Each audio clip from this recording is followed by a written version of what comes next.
కుమారులుగా కుమార్తెలుగా పిలవటం, పలకరించడం నైతిక ప్రమాణం. ఈ నైతిక ప్రమాణాల ద్వారా సమస్య సాధించబడుతుంది అని 7వ అధ్యాయం నుంచి చివరి వరకు చెప్పుకుంటూ ఫైనల్గా ఏమన్నాడంటే, ఇదంతయు వినిన తర్వాత తేలిన ఫలితార్థం ఇదే. ఫైనల్ రిజల్ట్ ఏంటంటే, దేవుని యందు భయభక్తులు కలిగి ఆయన కట్టడలను అనుసరించి నడుచుచుండవలెను. మానవాళికి ఇదియే విధి. This is the main rule for every human being. మానవాళికి దేవుడిచ్చిన నియమం విధి ఏంటంటే, దేవునికి భయపడుతూ ఉండాలి, దేవుని యందు భయభక్తులు కలిగి ఉండాలి. సామెతల గ్రంథంలో దేవుని యందు భయభక్తులు కలిగి ఉండడం వల్ల ఎన్ని ఆశీర్వాదాలు ఉన్నాయో అక్కడ తేల్చి చెప్పేశాడు. మంచి వాక్యాన్ని పాస్టర్ గారు ఆ యొక్క బ్యానర్ మీద రాయించినారు. నేను వచ్చిన తర్వాత చూసిన తర్వాత నా మనసులో కొన్ని ఆలోచనలు వచ్చినాయి. ముగింపులో ఆ మాట చెప్పేసి నేను ముగిస్తాను. పునరుద్ధరణైన క్రీస్తును ప్రకటిస్తున్నాం. అవును, ఆ మాటను పౌలు గారు తెలియజేస్తూ వచ్చినాడు. ఆ మాట గురించి మీకు వివరంగా చెప్పడానికే ఈ సబ్జెక్ట్ నేను తీసుకున్నా. ఈ రోజున నీవు దేవునికి భయపడే వ్యక్తివైతే ఆ దేవుడే క్రీస్తు, మరణాన్ని జయించి తిరిగి లేచినటువంటి పునరుద్ధరణైన క్రీస్తు. దేని స్తోత్రం చెప్తామా? హల్లెలూయా. సామెతల గ్రంథం రాస్తూ ఈ జ్ఞాని సొలొమోను అన్నాడు, ఆ దేవుణ్ణి, ఆ రాజుని కనపరచాలి, అలాగూ చేసే వారితోనే సహవాసం ఉండాలి, అలాగూ చేయని వారి జోలికి పోకూడదు. అనగా దేవుని గణపరచని వారితో మనం సహవాసం చేస్తే, దేవుని గణపరచని వారితో మన స్నేహం ఉంటే మనకు ఆపద హఠాత్తుగా వస్తుందంట. వారి కాలం ఎప్పుడు ముగుస్తుందో కూడా ఎవరికి తెలియదంట. చదువుతారు ఆ మాట. సామెతల గ్రంథము 24వ అధ్యాయం 21వ వచనం. నా కుమారుడా, యెహోవాను కనపరచుము, రాజును కనపరచుము, అలాగు చేయని వారి జోలికి పోకుము. అట్టి వారికి ఆపద హఠాత్తుగా తటస్థించును. వారి కాలం ఎప్పుడు ముగియనో ఎవరికి తెలియనో. ఆ రాజు ఎవరో కాదు. పాత నిబంధనంతటిలో ఆ రాజు గురించి ప్రవక్తలు, న్యాయాధిపతులు, మన పితరులు చెబుతూ వచ్చినారు. ఆయన యెహోవా, ఆయన నిరంతరము రాజు అయి ఉన్నాడు. ఆయన సర్వశక్తి కలిగిన దేవుడు, ఆయన సర్వాధికారి, ఆయన సర్వోన్నతుడు, ఆయన మహిమోన్నతుడు, మహాగణుడు, మహాపరిశుద్ధుడు, నిత్య నివాసి, తేజోమయుడు, గొప్ప దేవుడు, సార్వభౌమాధికారం కలిగిన దేవుడు అని చెప్పుకుంటూ వచ్చిన ఆయనే శ్రీమంతులకు దేవుడని పౌలు తిమోతికి రాస్తూ రాజులకు రాజు, ప్రభువులకు ప్రభు అయి ఉన్నాడన్నాడు. ప్రకటన గ్రంథంలో ఆయన నిత్య సింహాసులైన రాజు అని చెప్పడం జరిగింది. అందుకనే జ్ఞాని అయిన సొలొమోను అంటాడు, మానవాళికి విధి ఏంటంటే దేవుని యందు భయభక్తులు కలిగి జీవించుట. ఈ రోజున దేవుని గణపరిచేవారు తక్కువైపోయారు, మనుషుల్ని గణపరిచేవారు ఎక్కువైపోయారు. సామెతల గ్రంథంలో అంటూ ఉంటుంది, బుద్ధిహీనుని గణపరిచేవాడంట కదలకుండా ఒడిశంలో రాయితో సమానం అంట. బుద్ధిహీనుల్ని మనం ఈరోజు గణపరచకూడదు. బుద్ధి లేని వారు చాలా రకాలుగా ఉన్నారు లోకంలో. దేవుని జ్ఞానం లేని వాడే బుద్ధిహీనుడు, బుద్ధి లేని వారు ఎవరైనా కావచ్చు. క్రైస్తవ లోకంలో ఈ రోజున లోపించింది ఏంటంటే దేవుని గణపరచడం లేదు. అసలుకి దేవుని యందు భయభక్తులు కలిగి ఉండడం లేదు. దేవుని మందిరానికి వచ్చినప్పుడు దేవుని యందు భయభక్తులు కలిగి ఉండడం లేదు. దేవుని సమాజంలో దేవుడు ఉన్నాడన్న భయం అనేది పూర్తిగా లోపించింది. మానవ కోటికి ఉన్న ముఖ్యమైనది ఏంటంటే దేవుని యందు నువ్వు భయభక్తులు కలిగి ఉండాలి. దేవుని స్తోత్రం కలుగునుగాక. అప్పుడు నీ సమస్య తీర్చబడుతుంది. అది ఏ సమస్య అయినా కావచ్చు. What ever it may be, any problem, what ever it may be, దేవుని యందు, దేవుడు అంటే నువ్వు భయపడుతూ ఉండాలి. దేవుడిని నువ్వు భయపడుతూ ఉండాలి. ఆది కాండం నుంచి మనం గమనించినట్లయితే ప్రకటన గ్రంథం వరకు కూడా దేవునికి భయపడిన వారు ఎన్నో దీవెనలు పొందుకున్నట్టుగా మనం చూస్తూ ఉంటాం. ఈ రోజున దేవునికి భయపడేవాడు ప్రతిరోజు బైబిల్ చదువుతాడు. సెల్ ఫోన్ చూసుకొని వాళ్ళు ఎవరున్నారు ఈ రోజున? దీన్ని ఎక్కువ చదువుతున్నారు. కానీ అదేమంటే సెల్ ఫోన్లోని బైబిల్ అంత ఉందని బైబిల్ తీసుకురావడం కూడా పక్కన పెట్టేస్తున్నారు. దేవుని వాక్యం నువ్వు రోజు ధ్యానిస్తూ ఉండాలి. నేను దేవుని వాక్యాన్ని చాలా నిదానంగా చూస్తూ ఉంటాను. దేవుని వాక్యాన్ని తరించి చదువుతూ ఉంటాను. నేను ఎప్పటికప్పుడు అప్డేట్ చేసుకుంటూ ఉంటాను. ఇప్పటి వరకు కూడా ఈ దేవుని వాక్యం చదువుతున్నప్పుడు ఎటువంటి విసుగుదల రాలేదు కాదు కదా. ఎంతగానో ఒక గొప్ప బలం, శక్తిని దేవుడు నాకు ఇస్తూ ఉంటున్నాడు. దేవుని యందు నువ్వు ఎప్పుడైతే భయము, భక్తి కలిగి ఉంటావో మాటికి పాస్టర్ గారి చేత చెప్పించుకోవు. నీవు దేవునికి భయపడేవాడికి దేవుడు జ్ఞానం ఇస్తూ ఉంటుంటాడు. కనుక ఈ దేవునికి భయపడడం ద్వారా అంతా కూడా వ్యర్థం అని చెప్పుకుంటూ వచ్చాడు. ఈ పుస్తకంలో వ్యర్థం అని చెప్పుకుంటూ వచ్చినటువంటి ఈ యొక్క సొలొమోను వ్యర్థమని 37 సార్లు ఈ పుస్తకంలో చెప్పేశాడు వ్యర్థం అని. కానీ దేవుని యందు భయభక్తులు కలిగిన వ్యర్థము కాదని ఆయన చెప్పలేకపోయాడు. దేవుని స్తోత్రం. పౌలు కూడా అంటూ ఉంటాడు, దేవుని యందు పడే ప్రయాసం అంతా కూడా వ్యర్థము కాదు, ప్రభునందు ప్రయాసం వ్యర్థము కాదు అని ఎరిగి ఉండాలి. మనము అంతా వ్యర్థమే. ఎంత నాలెడ్జ్ సంపాదించినా, ఎన్ని పుస్తకాలు చదివినా ఆయన చెప్పిన రీతిగా ఈ రోజులో బైబిల్ చదవకుండా ఎన్ని పుస్తకాలు చదువుతున్నారు చాలా మంది. ఆ జ్ఞానం అని, ఈ జ్ఞానం అని, తత్వజ్ఞానం అని, ఇక రకరకాల జ్ఞానం అని ఎన్నో జ్ఞానాల గురించి చెప్పుకుంటూ వచ్చి పౌలు అంటాడు, పైనుండి వచ్చే జ్ఞానం కావాలన్నాడు. దేని స్తోత్రం చూద్దామా? పైనుండి వచ్చే జ్ఞానం. The knowledge comes from above. ఆ పైనుండి అంటే పైన ఎవరున్నారు? పరలోకమందున్న తండ్రి ఉన్నాడు. ఆయన దగ్గర నుంచి వచ్చే జ్ఞానం కావాలి. మోషే మంచి జ్ఞానవంతుడు. నా పేరు బట్టి నేను ఎంతగానో గర్విస్తూ ఉంటా. కానీ ఆయన జ్ఞానం బట్టి 5 కాండాలు రాలేదు. ఆయన దేవుడు ఇచ్చే జ్ఞానం బట్టి రాసినాడు. సొలొమోను కంటే గొప్ప జ్ఞానవంతుడు ఎవడు లేడు. పౌలు గారి కంటే గొప్పగా చదివినవాడు ఎవరు లేడు. ఏ భాషలో అయినా, హీబ్రూ భాషలో అయినా, గ్రీకు భాషలో అయినా, అరమేయిక్ భాషలో అయినా అనర్గంగా మాట్లాడగలడు ఆయన. పేతురికి ఏ భాష ఉంది? పేతురికి ఏ భాష లేదు. ఆయన దేవుని దగ్గర నుంచి వచ్చినటువంటి జ్ఞానం పొందుకున్నాడు. అపోస్తలులు దేవునికి భయపడ్డారు. ఆది క్రైస్తవ సంఘం దేవునికి భయపడింది. మిషనరీలు దేవునికి భయపడుతూ సేవ చేశారు మన భారతదేశంలో. ఇప్పటికీ కూడా నువ్వు దేవునికి భయపడే వ్యక్తి అయితే నీ ద్వారా దేవుడు గొప్ప కార్యాలు జరిగిస్తూ ఉంటాడు. దేవుని స్తోత్రం. హల్లెలూయా.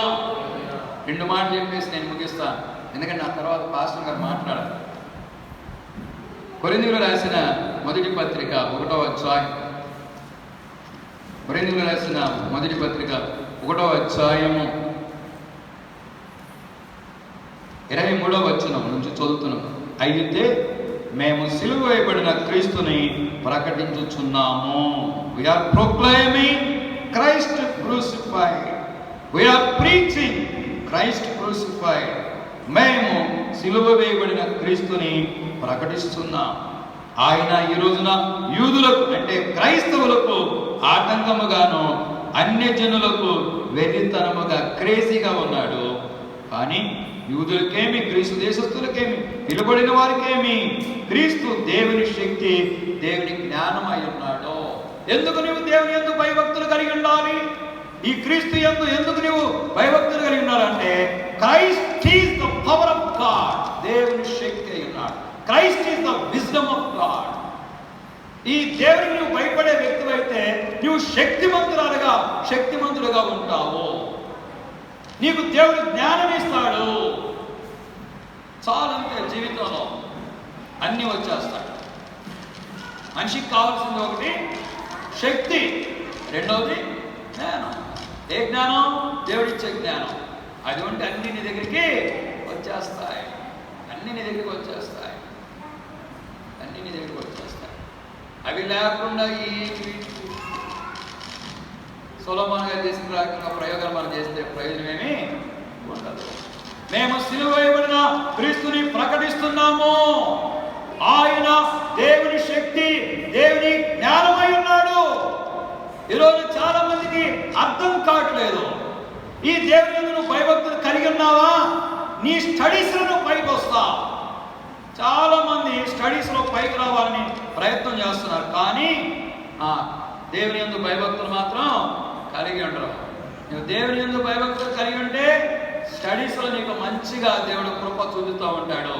నువ్వు దేవుని యందు భయభక్తులు కలిగి ఉన్నావు అనుకోండి, వ్యాపారం చేసే వ్యక్తి కనుక ఉంటే వ్యాపారంలో, లేకపోతే నువ్వు చేసే ఉద్యోగంలో మంచి ప్రమోషన్స్, ఏం అడిగినా అడగకపోయినా దేవుడు ఇస్తాడు. అంతే వాక్యం ఉంది.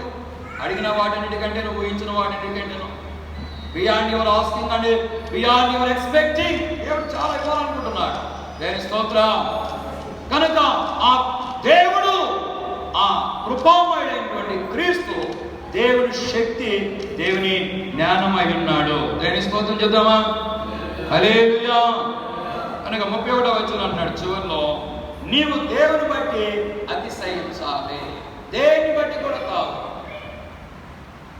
జ్ఞాని సొలొమోను చెప్పిన రీతిగా విజ్ఞాన శాస్త్రం బట్టో, తత్వశాస్త్రం బట్టో, డబ్బును బట్టో, ఐశ్వర్యాన్ని బట్టో, లేకపోతే తెలివితేటను బట్టో నో. అతిశయించువాడు ప్రభువును బట్టి, ఆ దేవుని బట్టి అతిశయించాలి. ఎందుకని?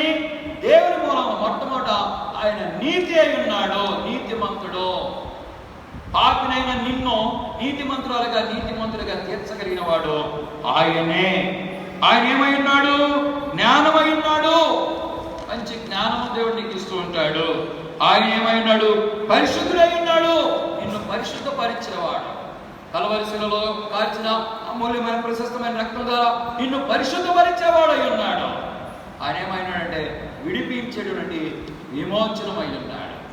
కనుక ఆయన మేము ప్రకటిస్తున్నాం, ఆ క్రీస్తుని మేము ప్రకటిస్తున్నాం. ఆ సిలువ వేయబడిన క్రీస్తు మరణాన్ని జయించాడు కనుక ఆ పునరుద్ధరణైన క్రీస్తుని మేము ప్రకటిస్తున్నాం. ఆయన తప్ప మీ మధ్య దేనిని నేను ఎరగను అంటున్నాడు 2వ అధ్యాయంలో. ఈ రోజున ఈ ప్రపంచంలో జీవిస్తున్న మనకి ఆయన గురించి తెలుసుకోవడం తప్ప అయితే అవసరం ఏదైనా ఉందంటారా? అవసరం ఏదైనా ఉందంటారా? చెప్పండి. అవసరం ఏదైనా ఉందంటారా? ఆయన తెలుసుకుంటే చాలు. హల్లెలూయా. ఆయన ఉంటే పాడతాం కదా, నీ ఉంటే నాకు చాలు యేసయ్యా, ఉంటే నాకు చాలు యేసయ్యా, జీసస్ నువ్వు ఉంటే నాకు you are the enough for me. అంతకంటే నాకు మించింది అవసరం లేదు. నీ తోడు చాలయ్యా, నీ నీడ నువ్వు ఉంటే చాలు నాకు, అంతే. ఆయన ఉంటే నీకు అంతా ఉన్నట్లే లేక. హల్లెలూయా. కనుక ఈ రాత్రి ఒక తీర్మానం చేసుకో, ప్రభువా నా జీవితంలో నీకు నేను భయపడే వ్యక్తిగా ఉండాలనుకుంటున్నాను, నిన్ను ఘనపరిచే వ్యక్తిగా ఉండాలనుకుంటున్నాను, నీ యందు భక్తి కలిగి నేను ఉండాలనుకుంటున్నాను. మొట్టమొదటి భక్తి కంటే నువ్వు దేవుని భయపడితే భక్తి నీకు అభివృద్ధి. దేవుని యందు భయభక్తులు ఎప్పుడైతే నువ్వు కలిగి ఉంటావో, నీవు కోరుకున్నా కోరుకోపోయినా ఆయనే అన్ని నీకు ఇస్తూ ఉంటాడు. ఆయన బట్టి సంతోషించు, నీ హృదయవాంఛలను తీరుస్తాడు. దేవునికి భయపడేవాడు దేవుని సన్నిధికి వచ్చిన తర్వాత తప్పట్లు పట్టకుండా ఉండలేడు. ఎవరైనా పాటలు పాడుతుంటే హల్లెలూయాలు చెప్పకుండా ఉండలేడు. దేవుని స్తుతించకుండా ఉండలేడు, ఆరాధించకుండా ఉండలేడు. దేవుణ్ణి ఆరాధిస్తున్నప్పుడు, స్తుతిస్తున్నప్పుడు, దేవుని కనపరుస్తున్నప్పుడు ఇక లోకం గురించి నువ్వు ఆలోచించు. Always thinking about God. ఆ దేవుని గురించి ఆలోచిస్తూ ఉంటావు. ఈరోజు ఆ సమస్యలు ఎందుకు వస్తున్నాయి తెలుసా? క్రైస్తవులో కూడా ఈ యూట్యూబుల్లో, వీటిలో, డిబేటింగ్లో నువ్వెంతంటే ఇవన్నీ అవసరం లేదు, చెప్తా. ఇదంతా దేవుని గురించి నువ్వు మాట్లాడితే ఎవ్వడేమి, దేవుని గురించి మాట్లాడితే అనవసరమైన మాటల్లోకి వెళ్తున్నారు కనుక సమస్యలు వస్తున్నాయి. దేవుని గురించి మాట్లాడుతున్నప్పుడు శ్రమలు రావని చెప్పలేదు, కానీ దేవుని గురించి నువ్వు మాట్లాడుతున్నప్పుడు శ్రమల నుంచి కూడా దేవుడు తప్పిస్తాడు. హల్లెలూయా, హల్లెలూయా. యేసుక్రీస్తు ప్రభు గొప్ప ప్రబోధకుడు. ఆయన స్వస్థపరిచే దేవుడు. ఈరోజు నేను ఈ విధంగా మీ ముందుంటానంటే నన్ను స్వస్థపరిచాడు, నాకు తిరిగి లైఫ్ ఇచ్చాడు కనుక నేను మీ ముందు ఉండగలిగాను. ఆయన గురించి ఎన్ని గంటలైనా నరకంగా మాట్లాడగలను. ఆయన గురించి, ఆయన జ్ఞానం ఇచ్చే దేవుడు, ఆయన పరిశుద్ధపరిచే దేవుడు, ఆయన నీతిమంతుడు. ఆయన బట్టి మనం నీతిగా బతుకుతూ ఉంటాం. ఆయన మనకు విమోచన ఇచ్చే దేవుడే ఉన్నాడు. దేని స్తోత్రం. ఆయనే పునరుద్ధానైన క్రీస్తు. ఆయన పునరుద్ధాన ఫలం మీకు కూడా దేవుడు అనుగ్రహించును గాక. కనుక మనం ఎవరిని వెంబడించాలి ఇప్పుడు? Not psychology, not philosophy, not science, not everything. Follow Christ. క్రీస్తుని మనం వెంబడిస్తే చాలు. నేను క్రీస్తును పోలి నడుచుకుని వచ్చిన ప్రకారం యూ ఫాలో మీ అంటే దాని అర్థం ఏంటి? నన్ను కాదు, నేను క్రీస్తుని నా ముందు క్రీస్తు ఉన్నాడు, నా వెనుక లోకం ఉంది. నేను లోకం వైపు చూడటం లేదు. లోకంలో నిన్ను ప్రత్యేకపరిచిన, లోకంలో నుండి శ్రీకర్త గుణాతిశయములు ప్రచురం చేయటకు నన్ను పిలిచిన నా ముందున్న నా యేసు నేను చూస్తున్నాను. నా వెనుక ఉన్న లోకాన్ని నేను చూడటం లేదు. లోకం వైపు తిరిగితే లోకంలో ఉన్నదంతా శరీరాశ, నేత్రాశ, జీవకుడమే.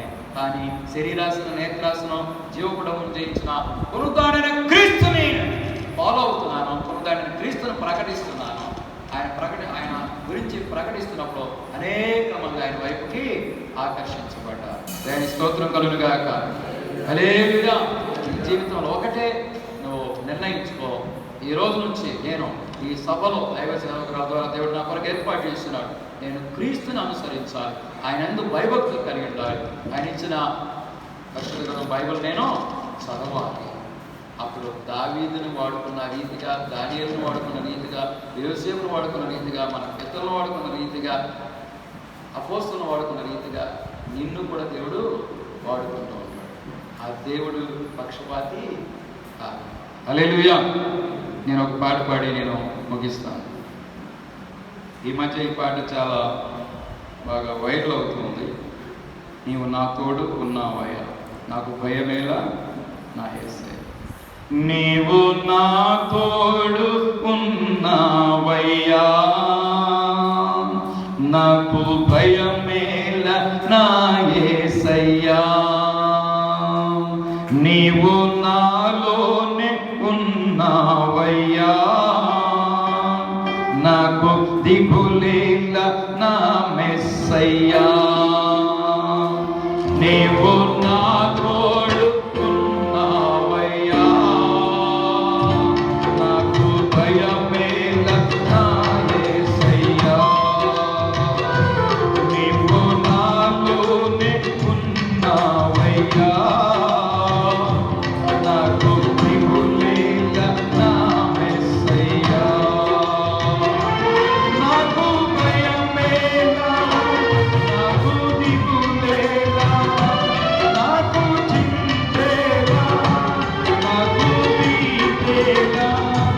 నాకు భయమేలా, నాకు దిగులేలా, నాకు చింతేలా, నాకు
God you are with me, God you are in me.